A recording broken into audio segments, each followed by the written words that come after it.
Hello friends, स्वागत है आप सभी का जीके स्टडी में। दोस्तों, आज हम लोग आरपीएफ का प्रैक्टिस सेट नंबर 8 देखेंगे। इसके अंतर्गत हम लोग 50 जीके का मोस्ट इम्पोर्टेंट क्वेश्चन देखेंगे जो आने वाले एग्जाम के लिए अति महत्वपूर्ण है। तो दोस्तों, इस 50 में से आपका कितना सही होता है ये हमें कमेंट करके ज़रूर बताइएगा। तो चलिए हम लोग बिना देरी देरी किए हुए स्टार्ट करते हैं। हमारा पहला प्रश्न है, सर्वप्रथम किस समिति ने निर्वाचन आयोग से बहुसदस्यीय बनाने की सिफारिश की थी? तो ये सिफारिश किए थे संयुक्त संसदीय समिति ने। ऑप्शन नंबर सी, संयुक्त संसदीय समिति ने। अगला प्रश्न देखेंगे, निम्नलिखित में से कौन संघ सरकार के लिए एक सलाहकारी निकाय के रूप में कार्य करता है? तो ये कार्य करता है योजना आयोग। ऑप्शन नंबर ए, योजना आयोग को अब नीति आयोग कहते हैं। योजना आयोग को अब नीति आयोग कहते हैं। नीति आयोग की स्थापना 1 जनवरी 2015 को हुआ था। नेक्स्ट क्वेश्चन देखेंगे। अगला प्रश्न है हमारा, पॉलिटिक्स ऑफ चरखा नामक पुस्तक किसकी है? तो ये पुस्तक है जेबी कृपलानी की। Option number B, politics of charkha J B Kripalani की पुस्तक है। नेक्स्ट क्वेश्चन देखेंगे, दुलहस्ती परियोजना किस नदी पर स्थापित है? तो ये स्थापित है चिनाब नदी पर। ऑप्शन नंबर सी, दुलहस्ती परियोजना चिनाब नदी पर है। नेक्स्ट क्वेश्चन देखेंगे, मुखौटा नृत्य का संबंध है? तो इसका संबंध है कथकली से। ऑप्शन नंबर ए, मुखौटा नृत्य का संबंध कथकली से है। कथकली केरल में मनाया जाता है। कथकली केरल में मनाया जाता है। कथकली केरल में मनाया जाता है जिसका संबंध मुखौटा से है। जबकि भरतनाट्यम तमिलनाडु में मनाया जाता है। भरतनाट्यम तमिलनाडु का लोक नृत्य है। भरतनाट्यम तमिलनाडु का, जबकि कुचिपुड़ी आंध्र प्रदेश में, कुचिपुड़ी आंध्र प्रदेश में मनाया जाता है। नेक्स्ट क्वेश्चन देखेंगे, रंगोली लोक शैली प्रचलित है? तो ये प्रचलित है महाराष्ट्र में। ऑप्शन नंबर बी, रंगोली लोक नृत्य महाराष्ट्र में प्रचलित है। नेक्स्ट क्वेश्चन देखेंगे, पायरोमीटर है तो ये है सौर विकिरण को मापने का यंत्र। ऑप्शन नंबर ए, पायरोमीटर सौर विकिरण को मापने का एक यंत्र है। नेक्स्ट क्वेश्चन देखेंगे, आइंस्टीन के समीकरण E बराबर mc² में C से तात्पर्य है? तो ये तात्पर्य है प्रकाश की गति। ऑप्शन नंबर बी, आइंस्टीन का समीकरण E बराबर mc² में C का तात्पर्य है प्रकाश की गति। नेक्स्ट क्वेश्चन देखेंगे, कृत्रिम उर्वरक में सामान्य रूप से नाइट्रोजन, फॉस्फोरस और तीसरा तत्व कौन सा है? तो तीसरा तत्व है potassium. Option number B, nitrogen, phosphorus और potassium. Option number C. Next question देखेंगे, ताजमहल का निर्माण भारत और किस विशेषज्ञों ने किया था? तो ये किया था फारस। ऑप्शन नंबर बी, ताजमहल का निर्माण भारत और फारस के विशेषज्ञों ने किया था। ताजमहल का निर्माण भारत और फारस के विशेषज्ञों ने किया था। अगला प्रश्न देखेंगे। नेक्स्ट प्रश्न है हमारा, उष्णकटिबंधीय चक्रवात जो फिलीपींस, जापान और चीन में आते हैं उन्हें कहते हैं? तो उन्हें कहते हैं प्रचंड बवंडर। ऑप्शन नंबर बी, उष्णकटिबंधीय चक्रवात जो फिलीपींस, जापान और चीन में आते हैं उसे प्रचंड बवंडर कहते हैं। नेक्स्ट क्वेश्चन देखेंगे, भारत का राष्ट्रपति किसको संबोधित करके अपना त्याग पत्र अपने हाथ से लिख कर दे सकते हैं?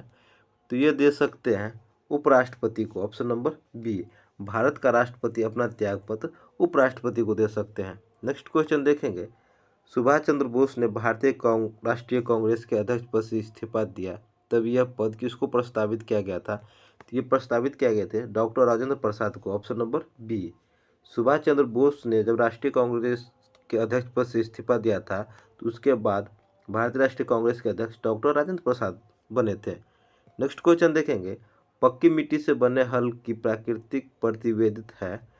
तो ये प्राकृतिक प्रतिवेदित है बनवाली से। ऑप्शन नंबर ए, पक्की मिट्टी से बने हल के प्राकृतिक प्रतिवेदित बनवाली से है। नेक्स्ट क्वेश्चन देखेंगे, आर्य सर्वप्रथम किस स्थान में आकर बसे? तो ये आकर बसे थे सिंध में। ऑप्शन नंबर ए, आर्य सर्वप्रथम सिंध में आकर बसे थे। निम्नलिखित में से किसका संकलन ऋग्वेद पर आधारित है? तो ये आधारित है सामवेद का। ऑप्शन नंबर बी, निम्नलिखित में से किसका संकलन ऋग्वेद पर आधारित है? सामवेद का। सामवेद को भारतीय संगीत का जनक कहते हैं। सामवेद को भारतीय संगीत का जनक कहते हैं। नेक्स्ट क्वेश्चन देखेंगे, 23 जून को अंतरिक्ष से लौटी, ये पुराना प्रश्न है, करंट का है, इसे छोड़ते हैं। ये भी करंट का, इसको भी हम लोग छोड़ते हैं। तो आगे बढ़ते हैं हम लोग, सैंधव सभ्यता के लोग निम्न में से किस धातु से प्रचलित नहीं थे? परिचित नहीं थे, तो ये परिचित नहीं थे लोहा से, ऑप्शन नंबर डी। सैंधव सभ्यता के लोग निम्न में से किस धातु से परिचित नहीं थे, लोहा से। नेक्स्ट क्वेश्चन देखेंगे, अगला प्रश्न देखेंगे, सर्वाधिक प्राचीन वेद ऋग्वेद है जिसमें ईश्वर स्तुति के मंत्र हैं, ऑप्शन नंबर ए। सर्वाधिक प्राचीन वेद ऋग्वेद है जिसमें ईश्वर स्तुति के मंत्र हैं। नेक्स्ट प्रश्न देखेंगे, अगला प्रश्न है हमारा, दक्षिण भारत का प्रसिद्ध तक्कोलम का युद्ध हुआ था, ये तक्कोलम का युद्ध चोल एवं राष्ट्रकूटों के मध्य में हुआ था, ऑप्शन नंबर बी। दक्षिण भारत का प्रसिद्ध तक्कोलम का युद्ध चोल एवं राष्ट्रकूटों के मध्य हुआ था। नेक्स्ट क्वेश्चन देखेंगे, अगला प्रश्न है, गांधार कला शैली एक विश्लेषण है, गांधार कला शैली एक संश्लेषण है, तो ये संश्लेषण है भारत तथा यूनानी कला का, ऑप्शन नंबर डी। गांधार कला शैली एक संश्लेषण है भारतीय तथा यूनानी कला का। नेक्स्ट क्वेश्चन देखेंगे, कनिष्क की राजधानी थी, तो कनिष्क की राजधानी पुरुषपुर यानी कि पेशावर था, ऑप्शन नंबर बी। कनिष्क की राजधानी पुरुषपुर पेशावर था। कनिष्क कुषाण वंश के सबसे प्रतापी राजा था, कनिष्क कुषाण वंश का सबसे प्रतापी राजा था। नेक्स्ट क्वेश्चन देखेंगे, चीनी यात्री फाहियान निम्नलिखित किसके शासनकाल में भारत आया था, तो ये भारत आया था चंद्रगुप्त द्वितीय के समय में, ऑप्शन नंबर सी। चीनी यात्री फाहियान किसके शासनकाल में भारत आया था, चंद्रगुप्त द्वितीय के शासनकाल में। नेक्स्ट क्वेश्चन देखेंगे, पृथ्वीराज चौहान के दरबारी कवि का नाम क्या था, तो इनके दरबारी कवि का नाम चंद्रबरदई था, option number B. Prithviraj Chauhan के दरबारी कवि का नाम चंद्रबरदई था। नेक्स्ट क्वेश्चन देखेंगे, अलाउद्दीन के बाजार नियंत्रण का निम्न में से कौन सा मुख्य कारण था, तो ये मुख्य कारण था अपनी सेना की क्षमता को कायम रखना, ऑप्शन नंबर ए। अलाउद्दीन के बाजार नियंत्रण का निम्न में से कौन सा मुख्य कारण था, अपनी सेना की क्षमता को कायम रखना। नेक्स्ट क्वेश्चन देखेंगे, दीवाने रियासत विभाग की स्थापना किस सुल्तान द्वारा की गई थी, तो ये किए गए थे अलाउद्दीन खिलजी के द्वारा, ऑप्शन नंबर ए। दीवाने रियासत विभाग की स्थापना अलाउद्दीन खिलजी ने किया था। नेक्स्ट क्वेश्चन देखेंगे, मीराबाई समकालीन थी, ये समकालीन थे चैतन्य महाप्रभु के, ऑप्शन नंबर बी।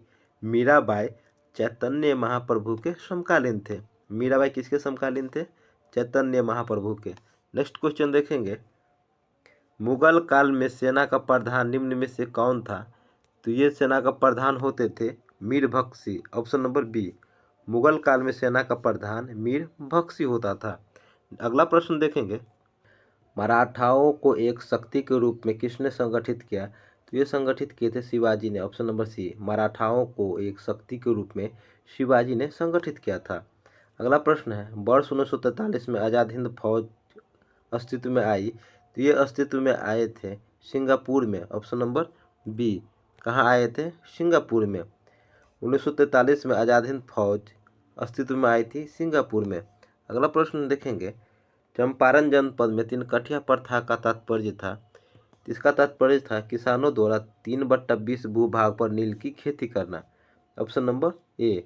चंपारण जनपद में 3 प्रथा का तात्पर्य किसानों द्वारा 3/20 भूभाग पर नील की खेती करना था। नेक्स्ट क्वेश्चन देखेंगे, क्रांति की तलवार में धार वैचारिक पत्थर पर रगड़ने से आती है, उपरोक्त प्रसिद्धि किस क्रांतिकारी का है, तो ये है भगत सिंह का, ऑप्शन नंबर सी। किसका है, भगत सिंह का। नेक्स्ट क्वेश्चन है, यह किसने सर्वप्रथम प्रतिपादित किया कि सूर्य हमारे सौर मंडल का केंद्र है और पृथ्वी उसकी परिक्रमा करती है, तो यह है कोपरनिकस का, ऑप्शन नंबर डी। किसका, कोपरनिकस ने। नेक्स्ट क्वेश्चन देखेंगे, महासागरों में ज्वार भाटा की उत्पत्ति से क्या कारण है, तो ये कारण है सूर्य और चंद्रमा के संयुक्त प्रभाव से, ऑप्शन नंबर सी। महासागरों में ज्वार भाटा की उत्पत्ति से क्या कारण है, सूर्य और चंद्रमा के संयुक्त प्रभाव से।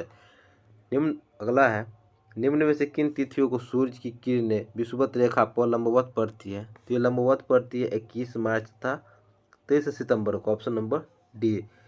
किन तिथियों को सूर्य की किरणें विषुवत रेखा पर लंबवत पड़ती है, 21 मार्च तथा 23 सितंबर को। नेक्स्ट क्वेश्चन है, दीर्घ रेडियो तरंगें पृथ्वी की किस सतह से परावर्तित होती है, तो ये परावर्तित होती है आयन मंडल से, ऑप्शन नंबर बी। दीर्घ रेडियो तरंगें पृथ्वी की किस सतह से परावर्तित होती है, आयन मंडल से। अगला प्रश्न है, परिवर्तन मंडल या क्षोभ मंडल में तापमान ऊंचाई के साथ घटती है। परिवर्तन मंडल या क्षोभ मंडल में तापमान ऊंचाई के साथ घटती है। Option number A. Next question देखेंगे। अगला प्रश्न है, चीड़ के पेड़ में सामान्यतः निम्नलिखित जलवायु प्रकारों में से किस एक में पाए जाते हैं? तो ये पाए जाते हैं टाइगा। Option number A. चीड़ के पेड़ सामान्यतया निम्नलिखित जलवायु प्रकारों में से किस एक प्रकार में पाए जाते हैं? टाइगा में। अगला प्रश्न देखेंगे, विश्व में एल्युमिनियम का सबसे बड़ा उत्पादक देश है। सबसे बड़ा उत्पादक देश ऑस्ट्रेलिया है। Option number B. एल्युमिनियम का सबसे बड़ा उत्पादक देश ऑस्ट्रेलिया है। नेक्स्ट क्वेश्चन है, भी आकार की घाटी का निर्माण किसके द्वारा होता है? ये होता है युवा नदी के द्वारा। Option number A. किसके द्वारा होता है? युवा नदी के द्वारा। भी आकार की घाटी का निर्माण युवा नदी के द्वारा होता है। अगला प्रश्न देखेंगे, गल्फ स्ट्रीम किस प्रकार की धारा है? तो गल्फ स्ट्रीम गर्म धारा है। Option number B. Gulf stream गर्म जलधारा है, जबकि लेब्राडोर ठंडी जलधारा है। लेब्राडोर ठंडी जलधारा है, जबकि गल्फ स्ट्रीम गर्म जलधारा है। नेक्स्ट क्वेश्चन देखेंगे, जाफना प्रायद्वीप और श्रीलंका की मुख्य भूमि को जोड़ने वाले पास का नाम क्या है? इनके पास का नाम एलिफेंट पास है। Option number B.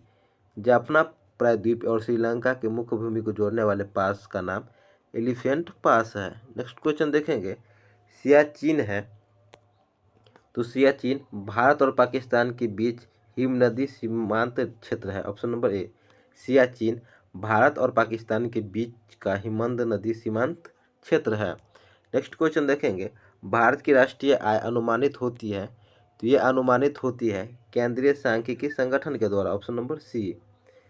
भारत की राष्ट्रीय आय अनुमानित होती है, तो किसके द्वारा अनुमानित होती है? केंद्रीय सांख्यिकी संगठन के द्वारा। नेक्स्ट प्रश्न है, महाबलेश्वर निम्नलिखित में से किस राज्य में स्थित है? तो महाबलेश्वर स्थित है महाराष्ट्र में। Option number B. महाबलेश्वर किस राज्य में स्थित है? महाराष्ट्र में। नेक्स्ट क्वेश्चन देखेंगे, भारत के कोरोमंडल तट पर सर्वाधिक वर्षा होती है, तो कोरोमंडल तट पर सर्वाधिक वर्षा होती है अक्टूबर नवंबर में। Option number D. कोरोमंडल तट पर सर्वाधिक वर्षा अक्टूबर नवंबर में होती है। नेक्स्ट क्वेश्चन देखेंगे, निम्नलिखित में से कौन सी एक नकदी फसल है? तो नकदी फसल है रबर। Option number D. नकदी फसल कौन सी है? रबर है। नेक्स्ट क्वेश्चन देखेंगे। अगला प्रश्न देखेंगे।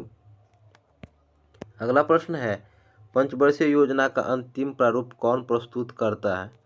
ये प्रस्तुत करता है राष्ट्रीय विकास परिषद। Option number C. पंचवर्षीय योजना का अंतिम प्रारूप कौन प्रस्तुत करता है?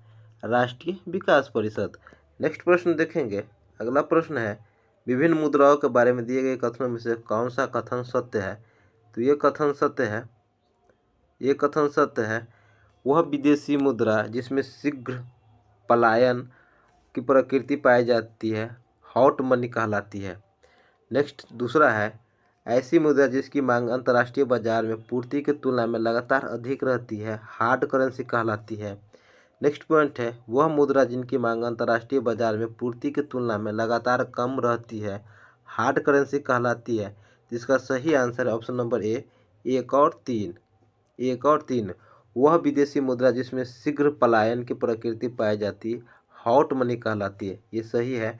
जबकि वह मुद्रा जिसकी मांग अंतर्राष्ट्रीय बाजार में पूर्ति की तुलना में लगातार कम रहती है हार्ड करेंसी कहलाती है, ये भी पॉइंट सही है। ऑप्शन नंबर ए, एक और तीन दोनों सही है। तो दोस्तों हमारा 50 क्वेश्चन का सेशन कंप्लीट हुआ। इस सेशन आपको कैसा लगा हमें कमेंट करके जरूर बताइएगा। सेशन अच्छा लगा तो लाइक कीजिएगा, कमेंट कीजिएगा, चैनल पर नए हैं तो सब्सक्राइब कीजिएगा। हम लोग मिलते हैं नेक्स्ट सेट में, तब तक के लिए जय हिंद, जय भारत।